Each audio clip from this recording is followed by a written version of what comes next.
निम्न में से विराम चिन्ह का प्रकार कौन सा नहीं है? भाई विराम चिन्ह का प्रकार कौन सा नहीं है बता सकते हैं भाई? तो फिर उपदेशक विराम चिन्ह नहीं होता। क्या होता? उपदेशक विराम चिन्ह। इसका मतलब ये विराम चिन्ह है, बस इनके ज्यादा भी नहीं तो चिन्ह नोट तो कर लिया करो। जैसे विवरण है भैया, विवरण का चिन्ह क्या होता भाई? ये होता विवरण का चिन्ह, ऐसे लिखते हैं ना। और इसका इस्तेमाल वहां करते हैं जहां व्याख्या करनी हो। अच्छा, लाघव चिन्ह कौन सा होता है? किसी शब्द को छोटा करके लिखने के लिए लाघव चिन्ह का इस्तेमाल किया जाता है। करते नहीं करते? छोटा करके, जैसे अंग्रेजी में बिंदु लगा देते हैं, जैसे एटीएम में शॉर्ट फॉर्म बनाने के लिए। ऐसे ही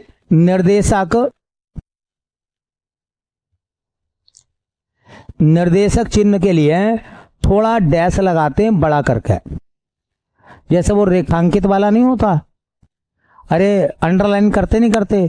तो पाद रेखा होती है, वैसी पाद रेखा तो नीचे लगती है और ये बीच में लगता है। ये हाइफन से बड़ा होता, मतलब हाइफन ही कह सकते हैं इसे भी। ठीक है, तो ये चिन्ह सबको पता है ना। कामता प्रसाद गुरु ने कितने विराम चिन्ह बताए थे? 20 विराम चिन्ह थे। कितने? 20 विराम चिन्ह कामता प्रसाद गुरु के अनुसार। ठीक है, चलिए तीनों बातें कहीं ना कहीं नोट कर लीजिए। इनके चिन्ह ये भैया, ये विराम चिन्ह में नहीं आता उपदेशक। चलिए, कह रहे हैं कि राम आम खाता है। इस वाक्य में क्रिया का कौन सा प्रकार है?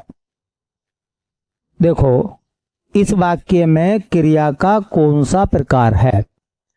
तो क्रिया, देखिए, क्रिया कर्म के आधार पर दो प्रकार की बताई थी, एक सकर्मक और एक अकर्मक। ऐसी क्रिया जिसके साथ कर्म आता है उसे सकर्मक, और जिसमें कर्म नहीं आता उसको अकर्मक क्रिया कहते हैं। सकर्मक क्रिया की पहचान के लिए दो शब्द बताए थे, कौन कौन से थे बताओ? क्या और किसको? जैसे राम आम खाता है, तो राम क्या खाता है? जवाब मिल गया। इसका मतलब समझिए, इसका मतलब यह है बेटा कि इस वाक्य में आम जो है वो कर्म है। क्या है? इसका कर्ता कौन है? तो राम तो है कर्ता। अच्छा, आम क्या है? वो है कर्म। और खाता है क्या है? यह है क्रिया। खाता जो है वो मूल क्रिया है, बोलो, मुख्य क्रिया जिसको कहते हैं, और है जो है वो सहायक क्रिया है। क्लियर होगी बात? तो ऐसे में चूंकि वाक्य में क्रिया के साथ में कर्म आया है, और क्रिया के साथ अगर कर्म आया है तो क्रिया कैसी कहलाएगी? सकर्मक क्रिया। और सकर्मक क्रिया की पहचान के लिए कितने शब्द बताए थे? दो। कौन कौन से? क्या और किसको। राम क्या खाता है? आम। राम किसको खाता है? आम को। ठीक है, चलिए अगला अब सवाल देखेंगे। ये मैं पढ़ा चुका हूं आपको, सकर्मक अकर्मक दोनों। अगला सवाल है, ये लिखा हुआ देखो, निम्नलिखित में से किसे ज्ञानपीठ पुरस्कार प्राप्त नहीं है? अब तुम एक बात बताओगे मुझे ये बताना है कि हिंदी भाषा के लिए कितने लोगों को ज्ञानपीठ पुरस्कार मिला है? 11 लोगों को या 12 लोगों को? 12 लोगों को मिला है। कितनी बार? 11 बार। अच्छा बताओ, मैंने ज्ञानपीठ लिखवाए थे कि नहीं? याद है आपको? तो बताओ, सबसे पहला ज्ञानपीठ पुरस्कार हिंदी में किसे मिला? हिंदी का ज्ञानपीठ सुमित्रा नंदन। किस किताब के लिए? कब मिला और कौन सा था? चौथा। बताओ, हिंदी की पहली महिला लेखिका जिनको ज्ञानपीठ मिला, रचना का नाम? अच्छा, यामक कहानी संग्रह है, कितनी कहानी है? कौन कौन सी? निहार, नीरजा, रश्मि और सांध्य गीत, इन 4 कहानियों का संग्रह क्या कहलाता है? यामा कहलाता है। अच्छा बताओ, एक तो मिला सुमित्रानंदन पंत को चिदंबरा के लिए, महादेवी वर्मा को यामा के लिए, रामधारी सिंह दिनकर को उर्वशी के लिए, अज्ञे को कितनी नावों में कितनी बार के लिए, और किसे मिला अज्ञे के अलावा? हाँ हिंदी के बताने, सिर्फ हिंदी के। नरेश मेहता, निर्मल वर्मा, कुंवर नारायण, केदारनाथ सिंह, कृष्णा सोबती को मिला है ना, कृष्णा सोबती को मिला है। हिंदी में विनोद कुमार शुक्ल को इस बार मिला है। तो भाई नरेश मेहता को भी मिला है, महादेवी वर्मा को भी मिला है और निर्मल वर्मा को भी मिला है। नागार्जुन को हिंदी में ज्ञानपीठ नहीं मिला है। अब तुम कितनी कोशिश कर लो, जितनी तुम में कोशिश हो सकती है उतनी कर लो, जब तक लो वो लिस्ट तुम्हें याद नहीं होगी, ऐसे सवालों के जवाब आपको तंग करते रहेंगे। इसलिए मैं बार बार कहता हूं कि जो मैं लिस्टें बनवा चुका हूं अवार्ड वाली, उनको बेहतर करके पढ़ लीजिए। अब ये मैं लिखवाऊंगा नहीं, क्यों नहीं लिखवाऊंगा? क्योंकि जब मैं पहले लिखवा चुका हूं तो आप पीछे जाकर देखें चीजों को, और देखने क्या जी, पीछे जाकर उनको याद भी करें। ठीक है, तो नागार्जुन को, बाबा नागार्जुन को ज्ञानपीठ नहीं मिला है, ऑप्शन नंबर सी। चलिए, ये बात भैया मैंने पीछे लिखवा दी थी। सुनी केवट के बैन, प्रेम लपेटे अटपटे, बिहसे करुणा एन चितई, जानकी लखन तन में कौन सा छंद है? अच्छा देखो, कुल मिलाकर अगर इन 4 छंदों की बात करें, ठीक है, तो हमें सबसे आसान छंद सोरठा लगेगा। और अगर सोरठा लगेगा तो मैंने आपको बात एक दिन बताई थी, ध्यान रखना, ये जो सोरठा छंद है,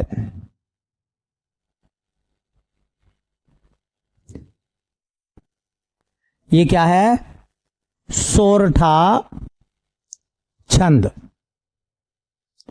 तो मैंने उस दिन एक दिन बात बताई थी, यह मात्रिक छंद है। बोलो, अरे मात्रिक है वर्णिक? और बेटा मैंने बताया था मात्रिक छंद भी 3 प्रकार के होते हैं, सममात्रिक, अर्ध सममात्रिक और विषम सममात्रिक। ये कौन विषम मात्रिक, ये कौन सा वाला है? बोलो, अर्ध सममात्रिक। तो कैसा छंद है यह? अर्ध सम मात्रिक छंद है। अब देखो, अगर अर्ध सममात्रिक है तो इसमें कितने चरण होंगे? 4। 4 चरण में 2 सेम और 2 सेम। बोलो, तो इसके पहले और तीसरे चरण में कितनी कितनी मात्राएं होती हैं? 11 11। तो इसके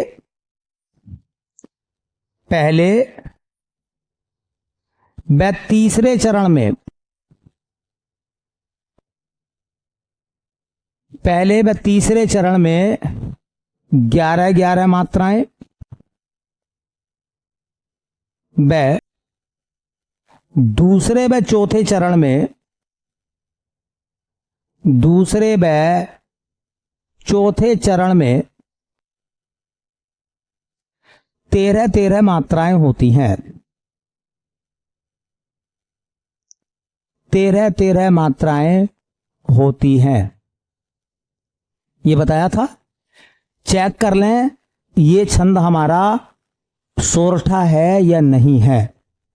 अगर मैं इसे चेक करूंगा तो देखो, मैंने लिखा सुनी केवट के बैन, प्रेम लपेटे अटपटे,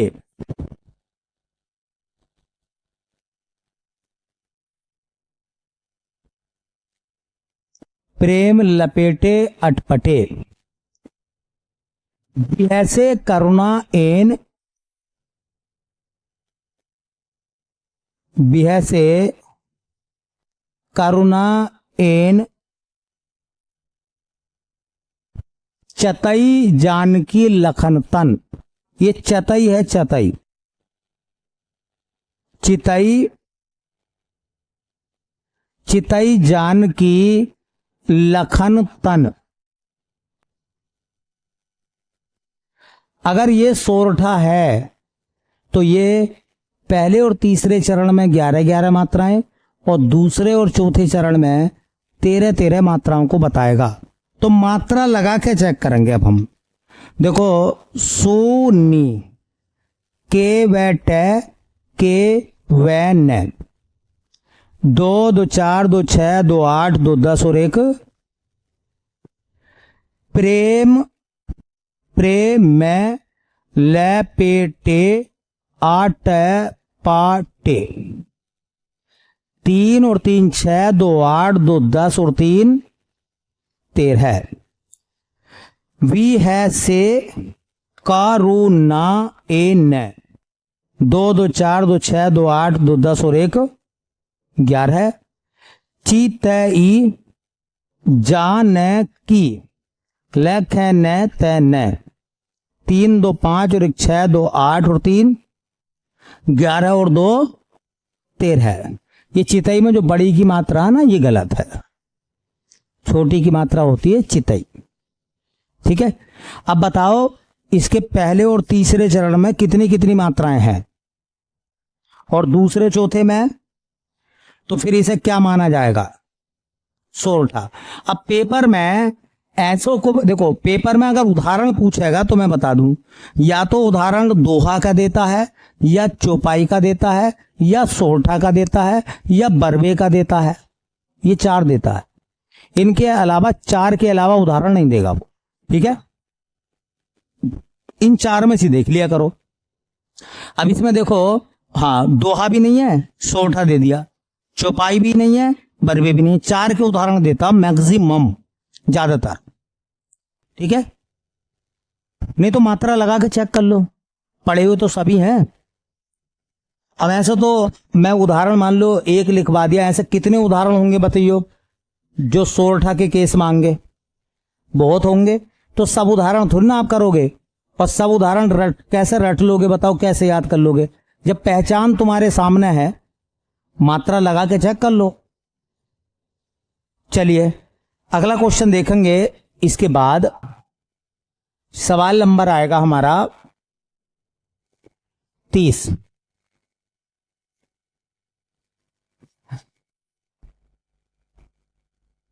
ये कह रहे हैं, कविता भाव योग किसने कहा? कविता भाव योग किसने कहा? अब ये सवाल ना अधूरा लग रहा है। कविता भाव योग किसने कहा, कहीं ऐसा तो नहीं गद्यांश से उठा लिया हो? मैं देख लेता हूं एक बार, इसको ट्राई कर लेते हैं। नहीं,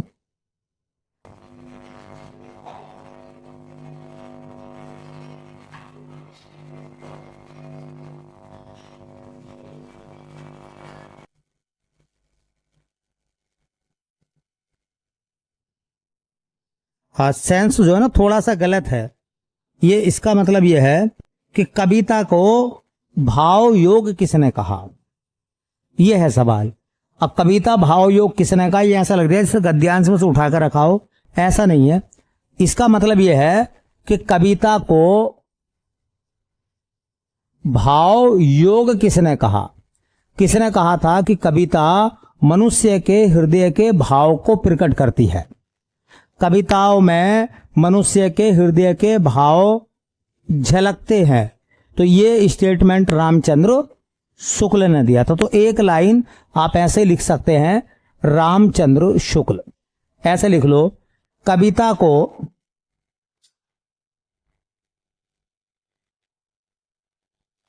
भाव योग, भाव योग रामचंद्र शुक्ल ने कहा।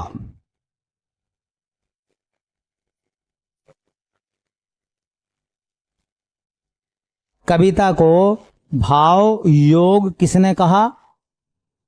रामचंद्र शुक्ल ने कहा। कविता को भाव योग किसने कहा?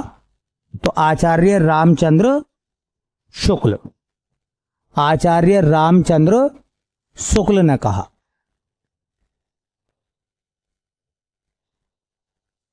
कह रहे हैं निम्नलिखित में से कौन सा शब्द उत्कर्ष का विलोम है?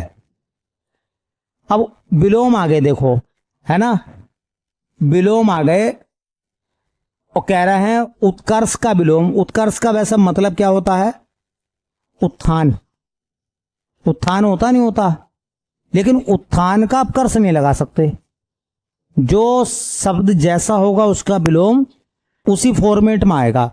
तो मैं शब्द लिख रहा हूं, विलोम अपने आप बनाइए। ये शब्द हैं और 5 शब्द लिखेंगे हम विलोम। जैसे एक शब्द आया है उत्कर्ष, एक चलो इसमें से लिख देते हैं अंत, एक लिखा हुआ पतन, एक मान लो ईहा, ईहा, और एक लिख लेते हैं चलो हम असूया, असूया।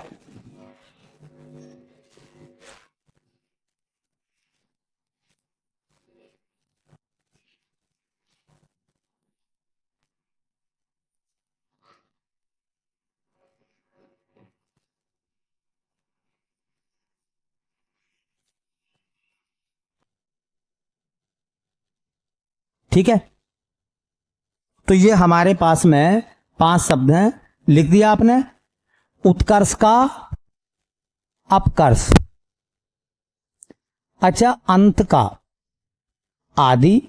अच्छा देखो, आदि हो या फिर अनंत हो, अंत वो हो जाता है जिसका लास्ट हो गया वो अंत है, और अनंत वो होता है जिसका अंत ना हो। तो इसका आदि भी लगा सकते हैं और इसका अनंत भी लगा सकते हैं, वो विकल्प में देख लेना, है ना। पतन का उत्थान, लेकिन उत्थान का विलोम, हाँ उत्थान का विलोम जो है आप उत्कर्ष नहीं लगा सकते, ठीक है। ईहा का अनीहा, ईहा इच्छा होती है और अनीहा अनिच्छा होती है। असूया का अनुसूया,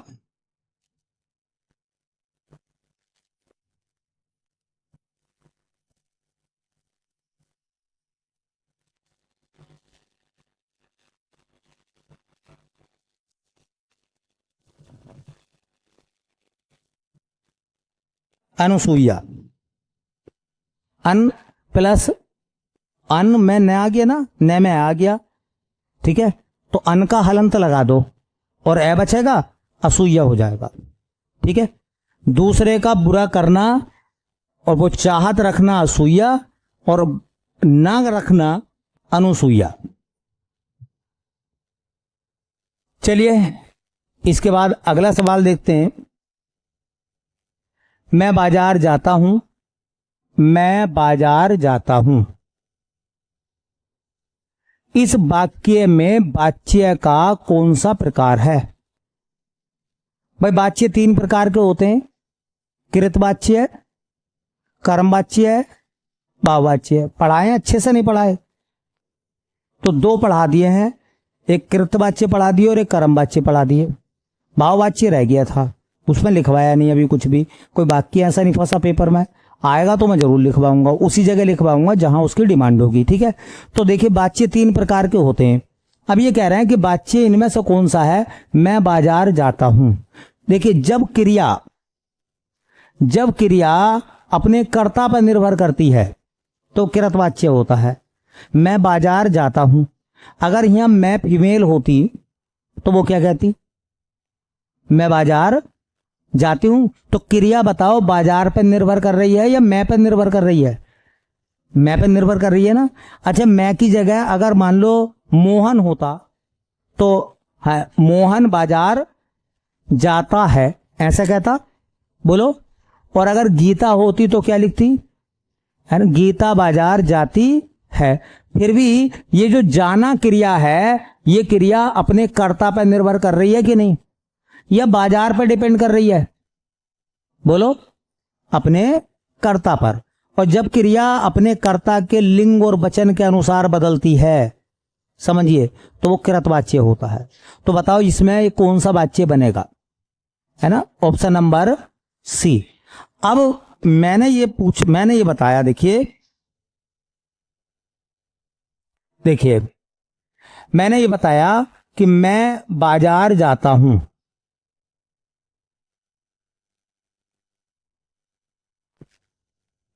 मैं बाजार जाता हूं।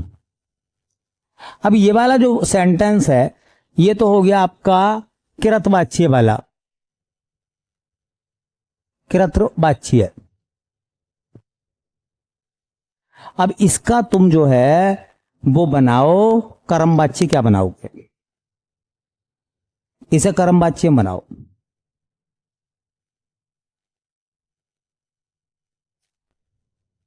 कर्मवाच्य में क्रिया कर्ता पर निर्भर ना करके कर्म पर हो जाएगी, है ना।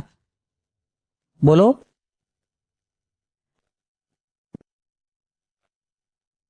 मेरे द्वारा बाजार किया गया। मेरे द्वारा बाजार किया गया। मेरे द्वारा बाजार किया गया। ये क्या बन जाएगा भैया? कर्मवाच्य। क्योंकि ये अब क्रिया किसके ऊपर निर्भर करने लगी? बाजार के। अगर मान लो गीता के द्वारा बाजार किया गया या राम के द्वारा बाजार किया गया, जब कर्ता बदल रहे हो तो भी क्रिया नहीं बदल रही। इसका मतलब क्रिया फिर निर्भर किस पर कर रही है? कर्म पर। और जब क्रिया अपने कर्म पर निर्भर करती है तो उसे क्या कहते हैं? कर्मवाच्य। ठीक है।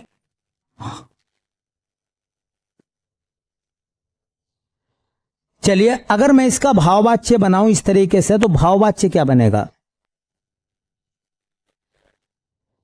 मुझसे बाजार नहीं जाया जाता। मुझसे बाजार नहीं जाया जाता। ठीक है। या मुझसे चला नहीं जाता, रोया नहीं जाता। जाता नकारात्मक आएंगे। ठीक है। चलिए नेक्स्ट क्वेश्चन देखिए।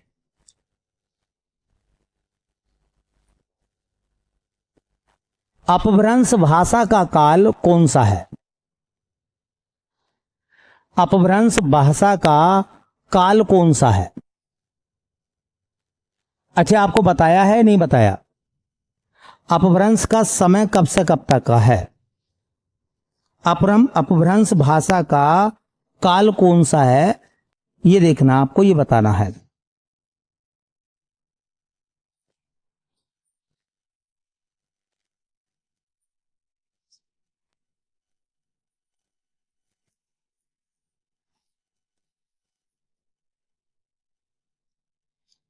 याद है कुछ?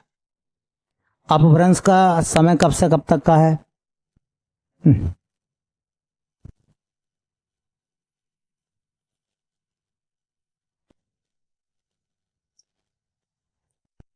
क्या कितना समय हो जाएगा अपभ्रंश का? 1500 से 500, 1500 बीसी से 500 बीसी तक, 500 ईस्वी से 1000 ईस्वी तक, या कह रहे हैं 500 ईस्वी से 1500 ईस्वी तक, 500 ईसा पूर्व से 1000 ईस्वी तक। Option number B. अपभ्रंश का जो समय है वो कब से कब तक का है? 500 से 1000 ईस्वी तक। ठीक है। 500 से 1000 ईस्वी तक का समय। क्योंकि अपभ्रंश के खत्म होने के बाद ही तो हिंदी आई थी 650 से।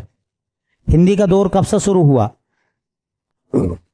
650 से 1350। अरे हिंदी 650 से स्टार्ट है ना, हिंदी का साहित्य है 1350 में खत्म हो जाता है आदिकाल का।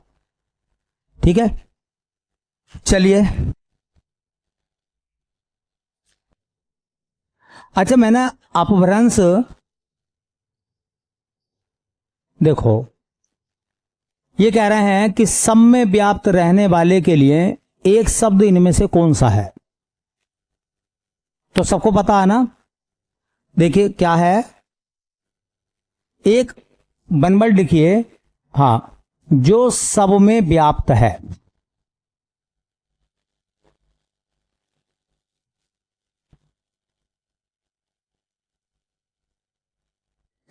एक आता है जो सब कुछ जानता है।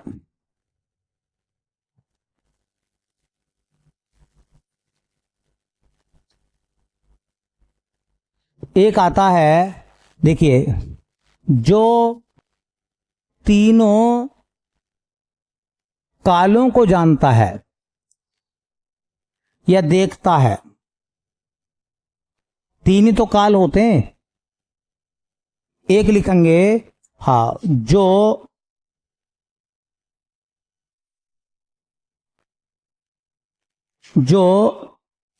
निर्णय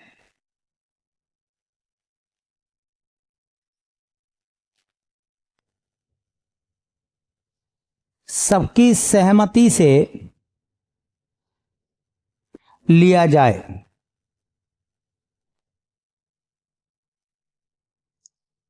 जो सबका है, जो सबका है, जो सबका है, मेरा भी है, आपका भी है, सबका है। जो सबका है उसे क्या बोलेंगे?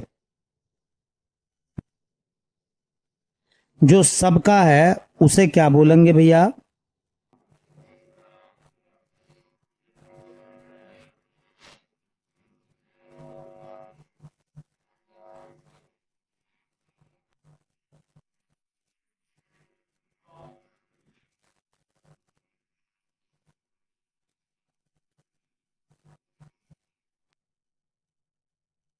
चलिए,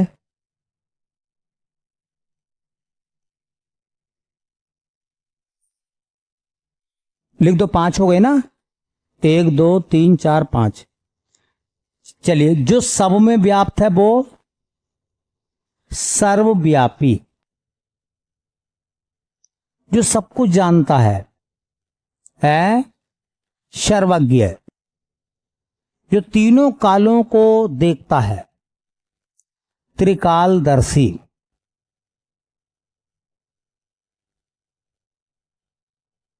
जो निर्णय सबकी सहमति से लिया जाए सर्वसम्मति, जो सबका है सार्वजनिक। भाई सब जनों का हो गया, वही तो सार्वजनिक है। पब्लिक प्रॉपर्टी इसी को तो कहते हैं। पब्लिक प्रॉपर्टी पर सबका अधिकार होता नहीं होता? बोलो, सबका होता ना? चलिए, तो उसे सार्वजनिक संपत्ति कहते हैं, हम पब्लिक प्रॉपर्टी कहते हैं। एक निजी प्रॉपर्टी होती है, निजी प्रॉपर्टी पर सबका अधिकार नहीं होता। तो ये भी कह सकते हो जिस पर सबका अधिकार है वो सार्वजनिक। जो सबका है सार्वजनिक है, जो सबके लिए है सार्वजनिक है। ठीक है, चलिए अगला सवाल क्या कह रहे हैं, हटा दें इसको। अगले सवाल में कह रहे हैं, इनमें से कौन सा शब्द शुक्ल का विलोम है? शुक्ल का विलोम। तो तुमने सुना होगा 1 महीने के 2 पखवाड़े होते हैं। 1 महीने के 2 पखवाड़े होते हैं 15-15 दिन के। एक को शुक्ल पक्ष और एक को कृष्ण पक्ष कहते हैं। तो शुक्ल का विलोम क्या लगाएंगे? बोलो, शुक्ल का विलोम। हाँ, तो कृष्ण लग जाएगा। शुक्ल का क्या लगाया? उष्ण गलत है, तो वो गलत लग गया होगा। ठीक है, हो जाता है ABCD बोलते समय, है ना। तो कभी बोला हो B लगा दिया हो C, तो ऐसा हो जाता है। चलो कोई नहीं। तो भैया शुक्ल का, एक तो शुक्ल का विलोम है ना, एक उष्ण का विलोम,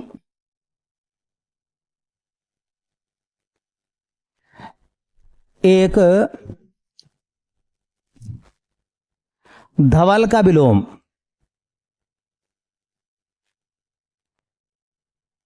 धवल, एक हाँ लगाएंगे हम पोषक का विलोम, और एक शब्द लिखेंगे हम रोपण का विलोम, रोपण। 5 हो गए। पांचों लिखिए, कौन सा सही होगा कौन सा गलत होगा।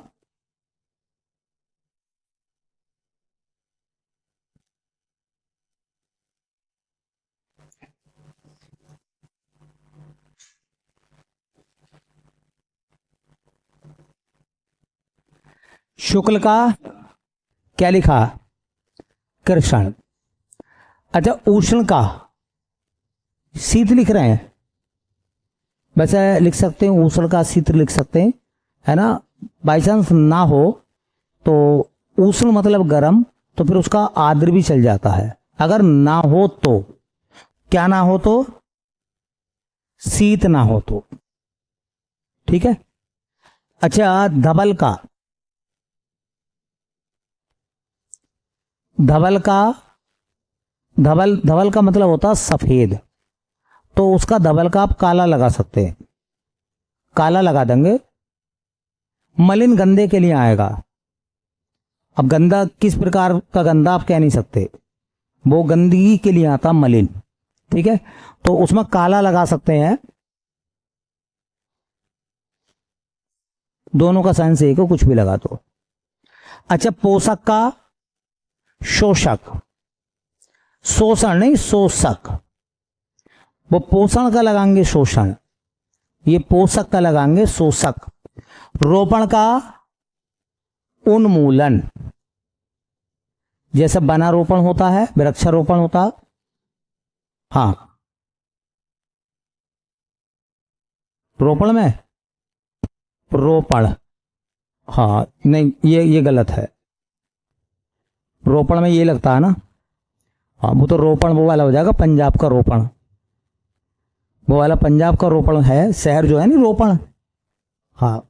तो रोपण का उन्मूलन, जैसे पौधारोपण होता है ना, पौधारोपण इसका मतलब पौधों को लगाना, तो पौधारोपण का उल्टा होगा क्या, वन उन्मूलन। फिर उसमें वन जरूर लगाना पड़ेगा आपको, ठीक है, वन उन्मूलन। चलिए अगला सवाल क्या कह रहे हैं, राम संज्ञा का कौन सा प्रकार है। अब ये तो बड़ी सिंपल सी बात है, बताओ राम शब्द जो है वो किस प्रकार की संज्ञा है। तो व्यक्तिवाचक संज्ञा। अब सबको पता है ना भाई, राम व्यक्तिवाचक संज्ञा है, लड़का जातिवाचक संज्ञा है, गुच्छा समूहवाचक संज्ञा है, पानी द्रव्यवाचक संज्ञा है ना, क्रोध गुस्सा भाववाचक संज्ञा, सबको पता है ना।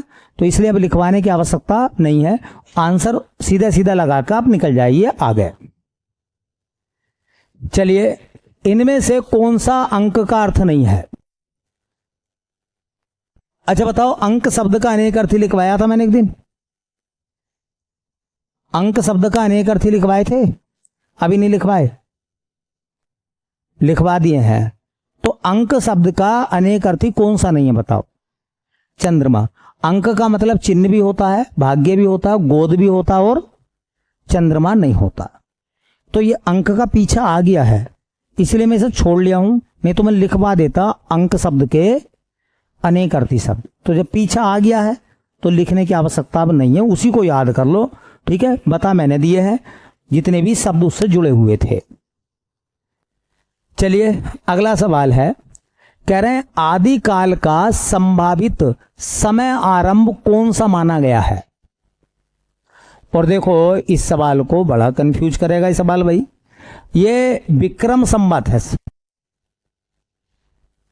क्या है? विक्रम संवत है। विक्रम संवत है। विक्रमी संवत की शुरुआत कब हुई थी? 57 BC में, 57 BC में हुई थी। हिसाब लगाओ मेरे साथ। विक्रमी संवत का समय जो है वो 57 BC है, उसके समय के हिसाब से। और हिंदी का आदिकाल जो है वो स्टार्ट हो जाता है कब? बोलो। हिंदी का आदिकाल कहां से कहां तक है? 650 से माना जाता है 1350 तक। अब ये ईस्वी है नहीं है, इसमें 57 साल ऐड कर लो। इनके बीच भाई 57 साल अगर तुम ऐड करोगे तो ऐड करके इसमें तो 1350 से आगे निकल जाओगे। अगर इसमें ऐड करोगे, इसमें 57 साल अगर जोड़ोगे तो 7 5 5 10 13 1400, हाँ 7 BC आ रही है। अरे BC में क्या करते हैं? AD से BC बनाते समय क्या करेंगे? जैसे इस समय 2025 ईस्वी है, अगर इसके BC बनाओगे तो क्या करोगे? 57 साल जोड़ोगे या घटाओगे? और BC से अगर ईस्वी बनाते तो 57 साल घटा देते हम। और इससे हिसाब लगाओगे 650 से, तो 650 में 57 साल जोड़ोगे, 7 0 और 7। इसका मतलब अब हिसाब लगाओ, इनके बीच का मान देख लो कोई सा भी। अब ये वाला मान देख रहे हैं तो ये तो 1375 है, बोलो, है ना। ये वाला मान 1900 है, ये वाला मान 1700। तो सही आंसर क्या लगना चाहिए? 1050 के आसपास। ठीक है, वो भी कह रहा है ना समय आरंभ संभावित, तो कह रहे हैं एक्यूरेट नहीं चाहिए, संभावित। तो 650 से अगली गिनती देख लो कौन सी मिलेगी। 650 में 57 साल जोड़ रहे हैं तो कितना आ रहा है? 707 BC आ रही है। अब 707 से जस्ट बड़ा मान एक ही है, 1050। 1050। तो ऐसा ना लॉजिक लगा लेते, नहीं पता होता तो हमें किसी चीज का। चलिए, आपको विलोम शब्द बड़े सारे रखे गए भाई। कह रहे हैं अधिक का विलोम शब्द बताओ, है ना। आए भी हल्के हल्के ही हैं और आ भी 3-4 सवाल गए। फिर देखो भैया 5 विलोम। आज तो दिमाग जो है वो डिक्शनरी विलोम शब्द ही खोज रही है बहुत देर से, है ना। शब्द विलोम नहीं, ऐसा होता ना कभी कभी भाग्य जिन जिन का चमकदार होता ना, तो ऐसे सवाल बहुत आते हैं, है ना, जिसे लगेगा कि ये तो ऐसा ही बनेगा ही बनेगा भैया, तो उसके में ऐसे वाले सवाल ज्यादा मिलेंगे। अच्छा, विलोम कोई भारी लगा, सब हल्के विलोम रख दिए। चलिए कोई नहीं, जैसे एक शब्द इसी में से छांट लेते हैं, न्यून। चलिए, एक है अनाहार, एक अपकर्ष, तो पहला आ गया है लघु, एक है लघु, एक नाम है,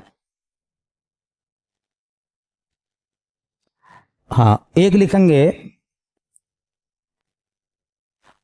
उसे कहते हैं भैया अति, और एक लिखेंगे बहु।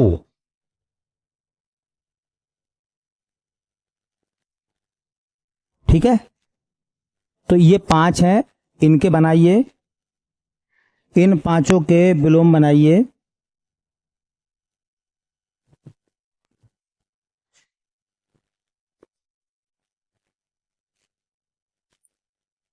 तो न्यून का अधिक,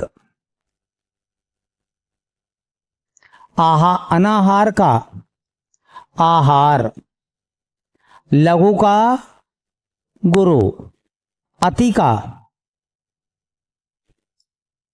निम्न कह दो, अल्प कह दो। वैसे निम्न का अधो आता, क्योंकि निम्न वाला निम्न बता रहा हो ना, जो नीचे वाला है, तो उसका क्या होगा? अधो, ऊपर। तो इसका अल्प लगाना ज्यादा उचित रहेगा। बहु का, बोलो बोलो, बहु शब्द जैसा अल्पज्ञ बहुअज्ञ है, तो इसका भी अल्प लगा सकते हैं, इसका भी क्या लगा देंगे, अल्प लग जाएगा। बहुअज्ञ अल्पज्ञ। अतिवृष्टि, अति का अना लगा सकते हैं, अति का अल्प भी हो जाएगा, अना भी हो जाएगा, ठीक है। अति का अल्प भी हो जाएगा और अना भी हो जाएगा। चलिए, आप भला तो जग भला, इस वाक्य में रेखांकित शब्द कौन सा है? आप भला तो जग भला, मैं अगर अच्छा हूं तो मुझे सारी दुनिया अच्छी लगेगी। अपने आप का सही होना बहुत जरूरी है। कह रहे हैं तो ये आप शब्द जो आया है ये निश्चयवाचक सर्वनाम है, निजवाचक, पुरुषवाचक या फिर अनिश्चयवाचक है, तो ये निजवाचक है। ऐसे सर्वनाम जो अपने लिए लगाए जाते हैं, मैं स्वयं चला जाऊंगा, बोलो, अपने आप चला गया, आप खाओ, सॉरी आप, हाँ, भला तो जग भला, ऐसे में क्या आंसर लगेगा इसका? निजवाचक सर्वनाम। निजवाचक सर्वनाम की डेफिनेशन बता दी थी, पढ़ा दिया था, ठीक है। चलो 40 हो गए, 10 बचे, कल फिनिश हो जाएगा मामला, ठीक है।